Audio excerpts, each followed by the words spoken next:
Are you also going to leave?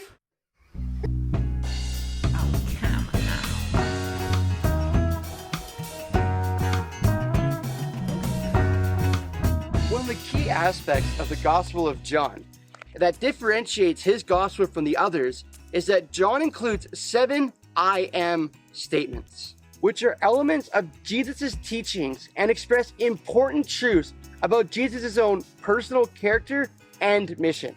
The phrase I am reflects back to Exodus 3, where God introduces himself as Ehyeh Esher Ehyeh, which is Hebrew for our English, I am who I am, which was used as a way to connect with God personally and used throughout Israel's history to convey that God always was, always is, and always will be. So if Jesus using the term I am to refer to himself, he is explicitly identifying himself as God and bearing God's presence on earth. In total, Jesus uses the term I am 8 times and uses I am statements 7, describing himself as the bread of life, the light of the world, the door, the good shepherd, the resurrection and the life, the way, the truth, and the life, and the true vine. Each of the I am statements are metaphorical and often complement Jesus' miracles. The statement and the miracle contribute to the understanding of each other. They show us that Jesus' miracles were not just acts of power or mercy, but rather they were actions to help demonstrate the meaning of his ministry and teachings. And in the context of our good question, we find Jesus teaching using the first of the I am statements, in which Jesus refers to himself as the bread of life. Now in this teaching, Jesus goes into some hard and seemingly out of place material. Jesus says that to follow him, people must eat of his flesh and drink of his blood. Which, even for us, is a pretty weird saying. I mean, after all, are we supposed to actually eat of Jesus' flesh and really drink his blood? No, we're not. But this passage in particular has led to some interesting interpretations as we try to discern if this text is supposed to be taken literally or symbolically.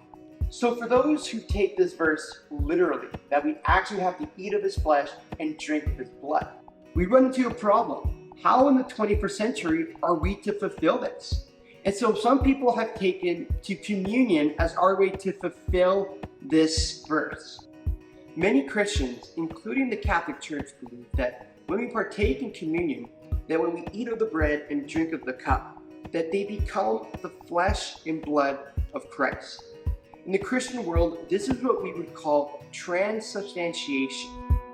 Now, we do not have time to go into all the details about communion and all the different theological approaches to it, for it is far too big of a subject for one video. But essentially, Catholics and others believe in transubstantiation, while as Pentecostals, we would say that communion is more symbolic, that what we are doing this as an act of remembrance, proclaiming the Lord's death as he commanded us to do, rather than literally eating the flesh and blood of Christ, which we feel is a closer interpretation of various passages such as this. So we say that with this text of eating of Jesus' flesh and drinking of his blood, that we are to take a more metaphorical approach to it. That rather than actually eating his flesh and drinking his blood, it's rather talking about us accepting all of Jesus, not just parts of him. Regardless, this was a tough teaching. And many people who were following Jesus stopped following him because his teaching was either too hard or just too strange for them. But a few remained. And so Jesus turns to those who remained and didn't leave and asks them, are you also going to leave?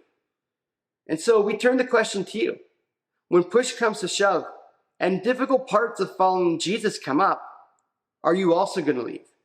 And so we encourage you to pray and to prepare your hearts to answer this question as we come into Sunday morning.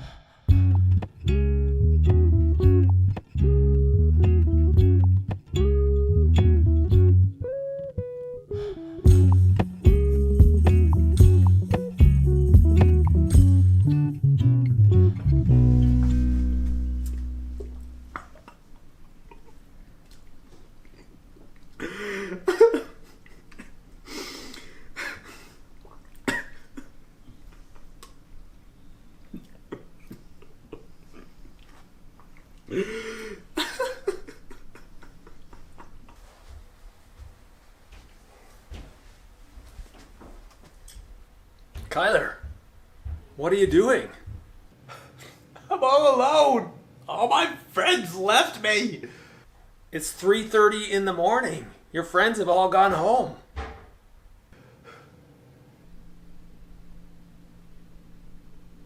Huh.